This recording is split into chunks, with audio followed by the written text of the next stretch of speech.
Hello student, as you know we had started chapter 4 linear equation in two variables. In previous video lecture we had seen about graph, how to draw a graph. ठीक है, पहले हमने कैसे graph देखे थे जिसमें हमें directly equation दिया हुआ होता था। फिर दो क्वेश्चंस हमने ऐसे भी देखे थे कि जहां पे क्या था, वर्ड प्रॉब्लम्स दिया हो, इक्वेशन भी हमें बनाना हो और इक्वेशन पे से हम क्या करते थे, ग्राफ ड्रॉ करते थे। तो चलिए आज बाकी की क्वेश्चंस कंप्लीट करते हैं और today we will complete this exercise. ठीक है, बीच में एक क्वेश्चन रह गया था, question number 3। If the point 3 4 lies on the graph of the equation, कौन सा पॉइंट दिया हुआ है 3 4 और इक्वेशन क्या दिया हुआ है 3y = ax + 7। तो सबसे पहले इक्वेशन लिख लेते हैं। Find the value of a, what we have to do, we have to find the value of a। ठीक है, now see student, हमें एक पॉइंट दिया हुआ है, ऐसा क्वेश्चन हम पहले भी कर चुके हैं। ठीक है, बहुत ही इजी है, आपको पता है ये 3 क्या होता है x और 4 क्या होता है y। तो हम क्या करेंगे, x की जगह पे क्या रखेंगे 3 एंड y की जगह पे क्या रखेंगे 4। ठीक है, चलिए करते हैं 3 x की जगह पे, y की जगह पे 4 रखेंगे, a x की जगह पे 3 + 7। सो 3 4 12, ये 7 इस साइड आएगा, 12 - 7 = 3a। सो 12 - 7 कितना 5 = 3a। a क्या होगा, a की साथ 3 किसमें है, मल्टीप्लिकेशन में, तो कहां जाएगा डिवीजन में, a = 5/3। ठीक है, a की वैल्यू क्या मिलेगी 5/3। तो बहुत ही सिंपल सा क्वेश्चन था। ठीक है, फिर से एक बार समझते हैं, क्या एक पॉइंट दिया था 3 4 और हमें बोला था कि 3y = ax + 7 पे है। तो हमने क्या किया, ये पॉइंट में x की जगह पे क्या है 3, तो x की जगह पे 3 रखा, y की जगह पे क्या है 4, तो y की जगह पे 4 रखा। तो हमें किसकी वैल्यू मिली, a की, a = 5/3। ठीक है students, now see question number 7।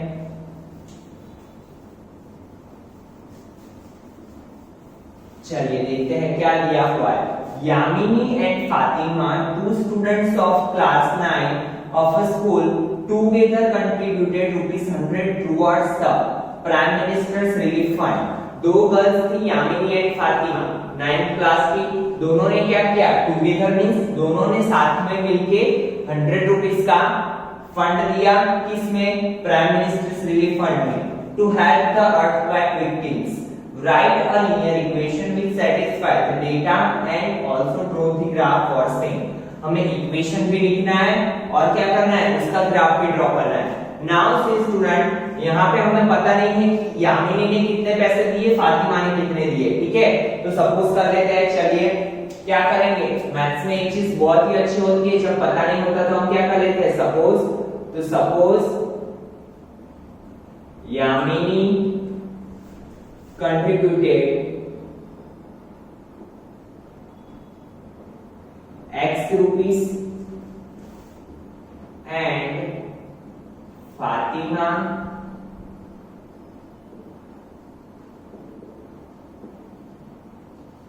contributed y rupees। ठीक है, क्या किया, सपोज यामिनी ने x रुपीस, फातिमा ने y रुपीस डोनेट किए होंगे। ये दोनों प्राइस मिलके क्या हो रहा है, they both together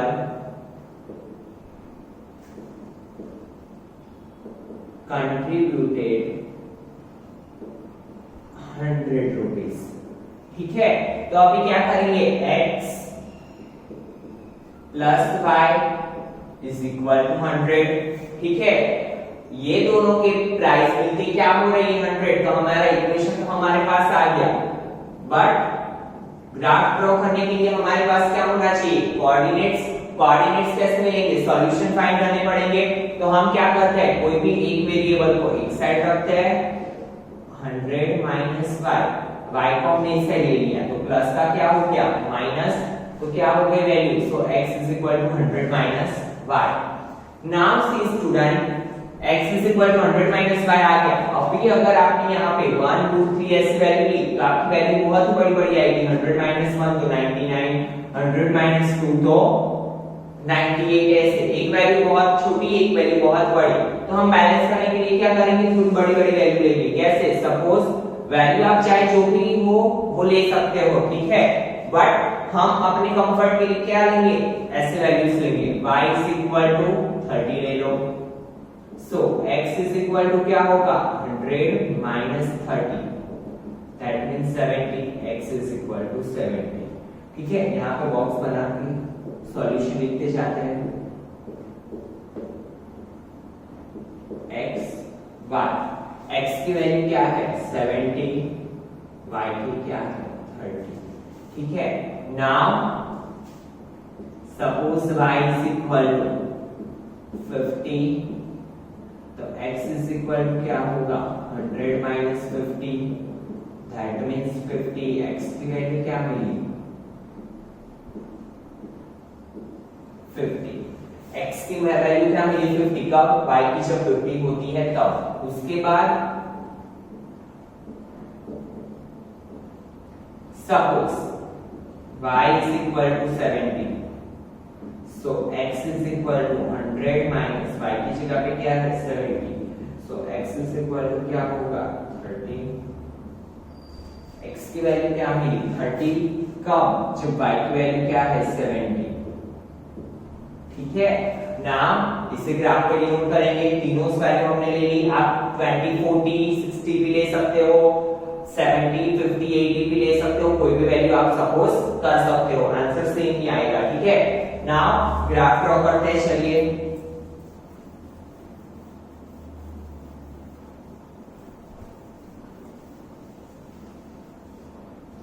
तो ग्राफ ड्रॉ करने से पहले सबसे पहले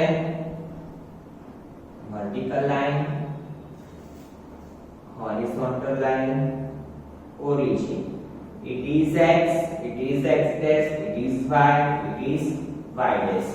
नाउ सी स्टूडेंट, यहाँ पे 30 50 70 ऐसे वैल्यूज है। अगर हमने 1 से स्टार्ट किया तो वो तो 30 कहाँ आएगा, उतने तो हमारे पास बॉक्सेस भी नहीं है। तो जब भी ऐसी चीज होती है तो हम क्या करते हैं, स्केल मेजर लेते हैं।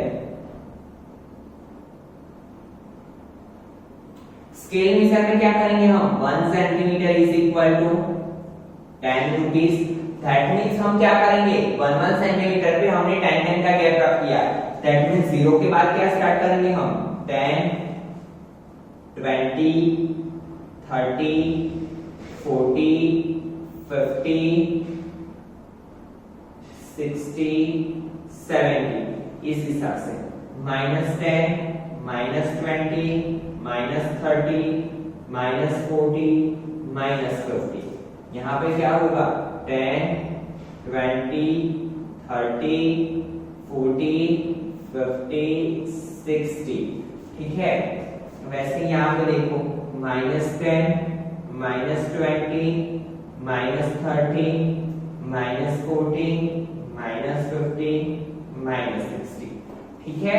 अभी देखो x पे 70 है, यहाँ पे मेरे पास जगह नहीं है तो मैंने नहीं ड्रॉ किया है, बट फिर भी चलो कर देता हूँ।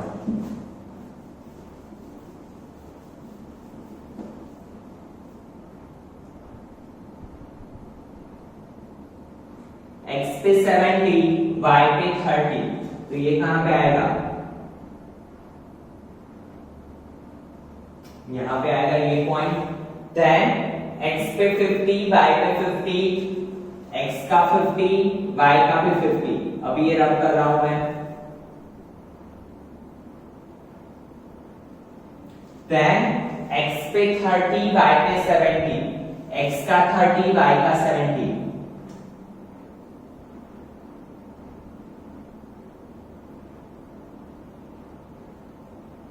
तो ये कैसा बना ग्राफ, हमारी लाइन बन गई। फिर इसमें ज्वाइन कर देते हैं, ये क्या हुआ, x plus y is equal to 100। बहुत ही सिंपल सा ग्राफ था, बट इसमें हमने क्या एक नया कॉन्सेप्ट सीखा कि जब भी ऐसी बड़ी वैल्यू हो तो हम क्या करेंगे, स्केल मेजर ले लेंगे। स्केल मेजर में क्या, जितना हमें गैप रखना है उतना गैप लिख लेंगे। तो यहाँ पे क्या था, ये सब रुपीस थे, तो हमने क्या किया, 1 centimetre is equal to 10 rupees. ठीक है, तो इसी के साथ आपका क्वेश्चन नंबर 7 कंप्लीट हुआ। Now we will start question number 8 and it is also most important question for exam, तो अच्छे से ध्यान देना है ये क्वेश्चन में।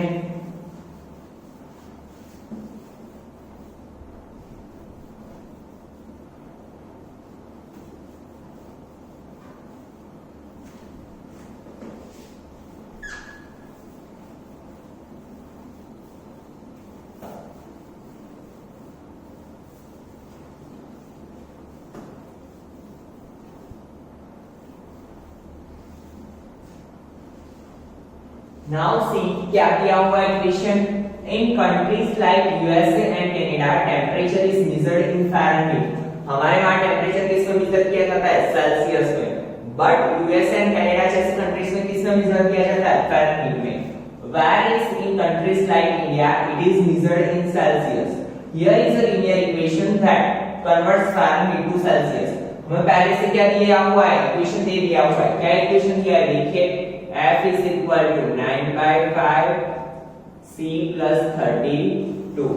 ठीक है, फ़ारेनहीट टू सेल्सियस में कैसे कन्वर्ट करते हैं वो इक्वेशन हमें दिया हुआ है। Draw the graph of the linear equation. First equation क्या है? Draw the graph of the linear equation using Celsius for x axis. Celsius को क्या लेना है हमें? x axis.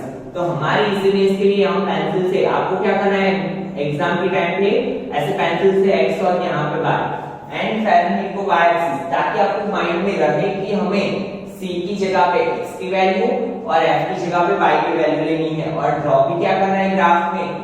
x पे सेल्सियस लेना है, y पे फ़ारेनहीट लेना है। ठीक है, तो चलिए सबसे पहले तो हमें ग्राफ ड्रॉ करना है।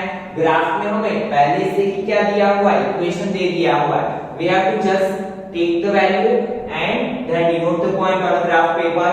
But यहाँ पे देखिए y is equal to 9/5c plus 32। तो यहाँ पे हमें x की वैल्यू सपोज करनी होगी।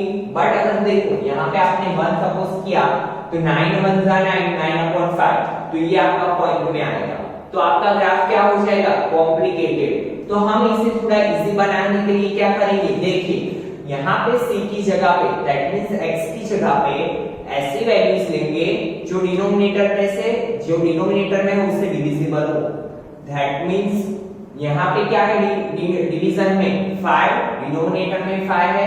हम यहाँ पे c की जगह पे ऐसी वैल्यूज लेंगे जो 5 से डिविजिबल हो। दैट मींस हम इजीली 5 से इसे कट कर सके, ताकि क्या हो जाए? डिनोमिनेटर में से 5 चला जाए। चलिए अगर आपको फिर भी कुछ समझ में आया हो तो डोंट वरी, क्वेश्चन करते जाएंगे, वैसे पता चलता जाएगा। तो पहली वैल्यू क्या लेंगे? सपोज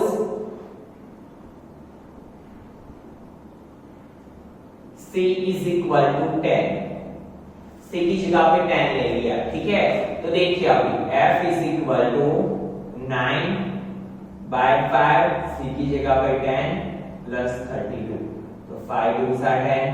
पता चला क्यों 10 लिया? तो क्योंकि यहां से 5 निकल जाए और हमारा क्वेश्चन सिंपल वाले फॉर्म में आ जाए। 9 2s are 18 plus 32, that means 50।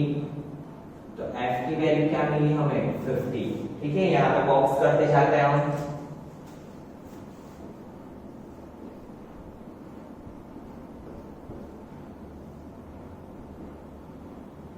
यहाँ पे f, यहाँ पे c।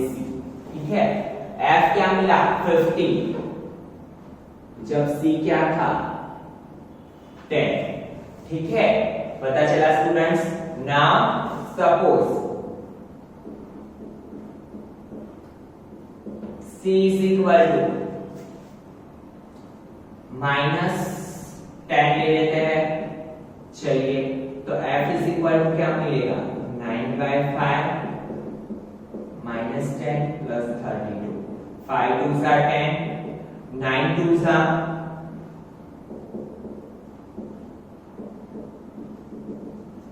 Plus minus minus, sign is of bigger digit, तो क्या आएगा? f is equal to 14 sign bigger digit का, दैट मींस प्लस 14। तो देखिए फ़ारेनहीट क्या मिला? 14। कब? जब सेल्सियस क्या था? -10। पता चला स्टूडेंट्स? ठीक है, now suppose c is equal to 20 ले लेते हैं, चलिए तो f is equal to 9/5, c की जगह पे 20 प्लस 32, 5 4 सा 9 4 सा 36 प्लस 32, 6 प्लस 2 8, 3 प्लस 3 6।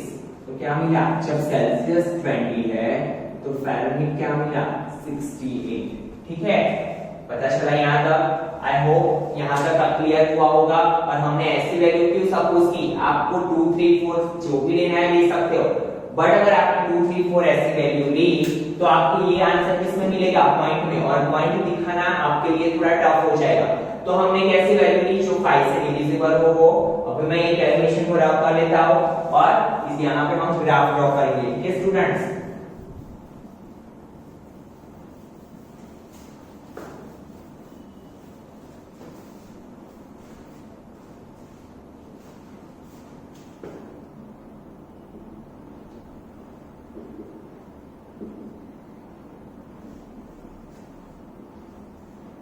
अगेन यहाँ पे बड़ी बड़ी वैल्यूज है तो हम क्या करेंगे, स्केल मीजर लेंगे। ठीक है, इस साइड में लिख रहा हूं scale measure 1 centimetre is equal to क्या लेंगे 10।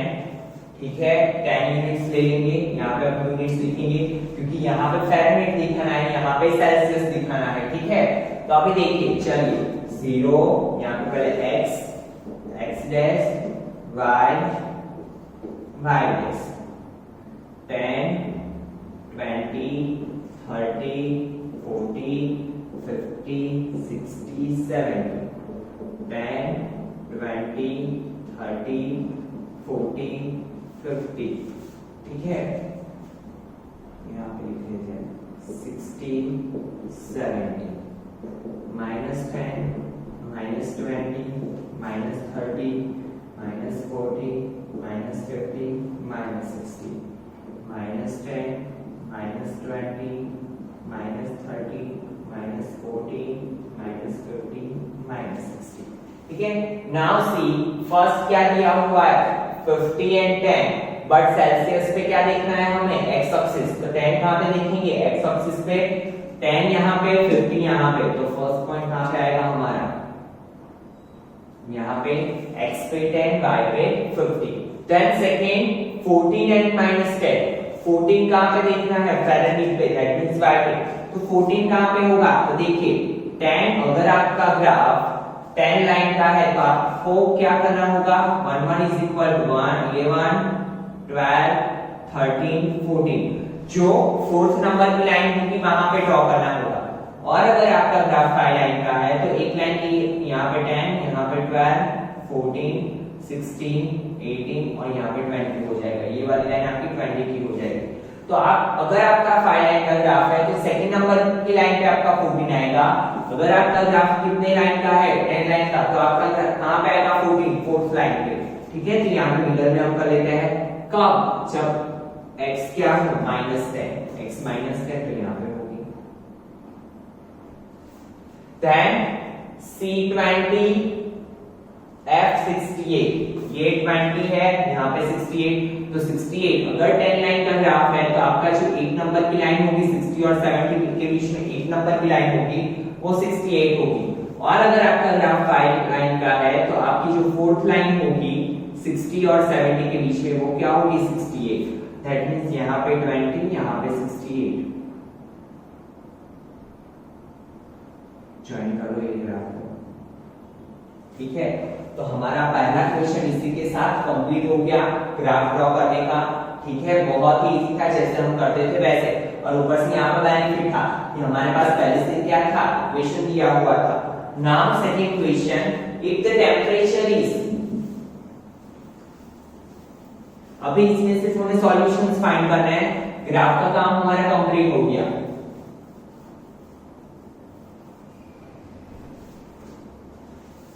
If the temperature is 30 degrees Celsius, what is the temperature in Fahrenheit?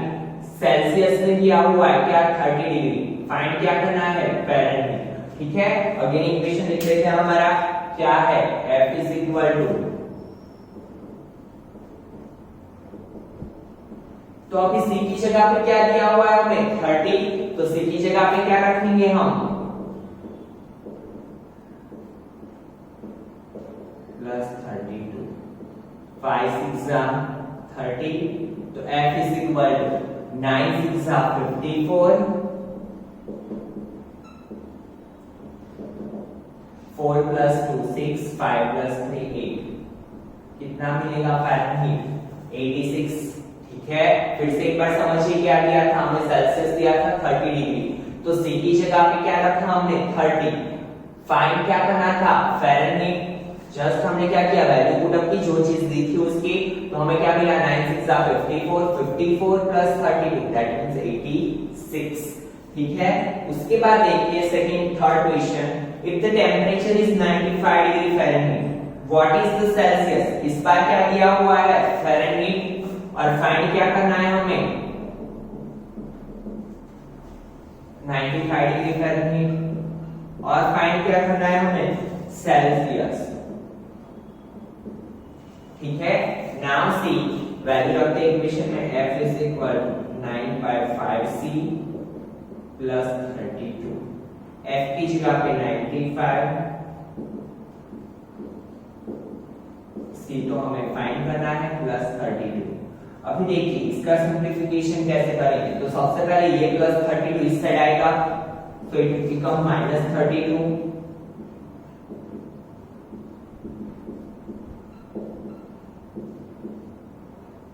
so 5 minus 2 3, 9 minus 3 6 is equal to 9/5 c। Now आपको पता है c के साथ ही मल्टीप्लिकेशन के रिलेशन में है, इक्वल टू के इस साइड जाएगा, तो जो मल्टीप्लिकेशन में है वो डिवीजन में, जो डिवीजन में है वो multiplication is equal to c। 9 7 63, तो c इज इक्वल टू क्या मिला 35 डिग्री सेल्सियस।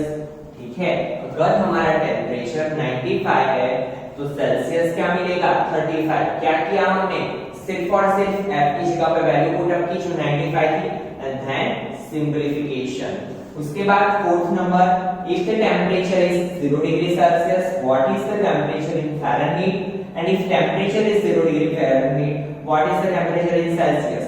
क्या करना है फोर्थ क्वेश्चन में, पहले हमने दिया है सेल्सियस में 0 डिग्री सेल्सियस, तो फ़ारेनहीट फाइंड करना है, फिर क्या दिया हुआ है फ़ारेनहीट 0, तो सेल्सियस फाइंड करना है। एक क्वेश्चन में दो चीजें फाइंड करनी है, चलिए करते हैं। f is equal to equation क्या है 9/5c प्लस 32, तो f is equal to 9/5, c की जगह पे क्या रखेंगे हम 0 डिग्री,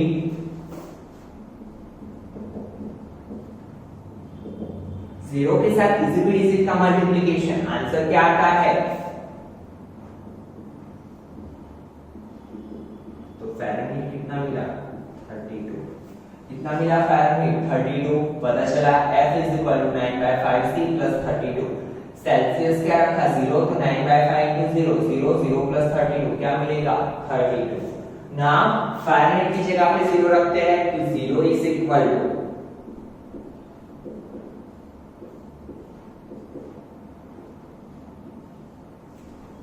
ठीक है, नाम 0, सबसे पहले ये 32 इस साइड जाएगा, तो 0 minus 32 is equal to 9/5c। ठीक है, तो ये इट बिकम -32 बिकॉज़ 32 में से 0 जाएगा 32, but sign of bigger digit that's why it become -32, so -32 is equal to 9/5c। now this 5 goes in multiplication, so -32 multiply 5 divide by 9 is equal to c। ठीक है, ये दोनों का मल्टीप्लिकेशन होगा, तो देखिए 5 2 10 carry 1 5 3 15 plus 1 160 divide by 9 is equal to 0। आप इसे मिक्स्ड फ्रैक्शन में भी कन्वर्ट कर सकते हो। ठीक है, यहाँ पे c होगा, सॉरी, तो c इज इक्वल टू क्या होगा,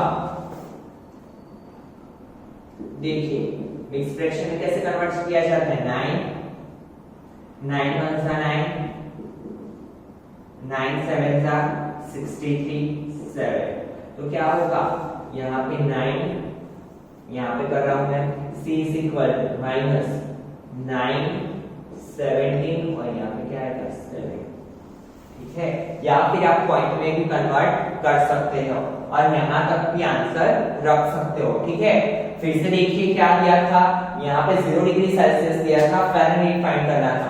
तो हमने क्या किया, सेल्सियस की जगह पे 0 रखा, तो 0 के साथ किसी भी डिजिट का मल्टीप्लिकेशन क्या होता है 0 प्लस 32। देन यहाँ पे फ़ारेनहाइट 0 था, सेल्सियस फाइंड करना था, तो f की जगह पे 0 रखा, तो हमें क्या मिला 9/5c प्लस 32। ये 32 को इस साइड लेके गए तो it become minus 32 is equal to 9/5c। तो c इज इक्वल टू ये 5 यहाँ पे मल्टीप्लिकेशन में -32 मल्टीप्लाई 5 डिवाइड बाय 9, तो क्या मिला -160/9। तो इसी के साथ आपका क्वेश्चन नंबर 4 कंप्लीट हुआ।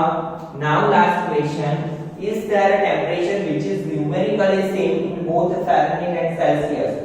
ऐसा कोई टेंपरेचर है कि जो फ़ारेनहाइट और सेल्सियस दोनों में क्या हो, सेम हो। तो देखो अगर हम 1 बाय 1 चेक करने के लिए गए तो बहुत ही टाइम लग जाएगा।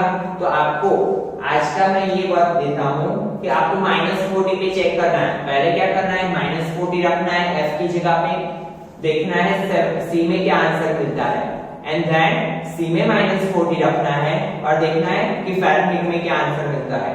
तो आज का आपका ये वर्क है, ठीक है। तो इसी के साथ आपकी एक्सरसाइज 4.3 यहाँ पे कंप्लीट हुई और आज के लेक्चर में हम इतना रखते हैं। In next lecture we will see exercise 4.4। Thank you students.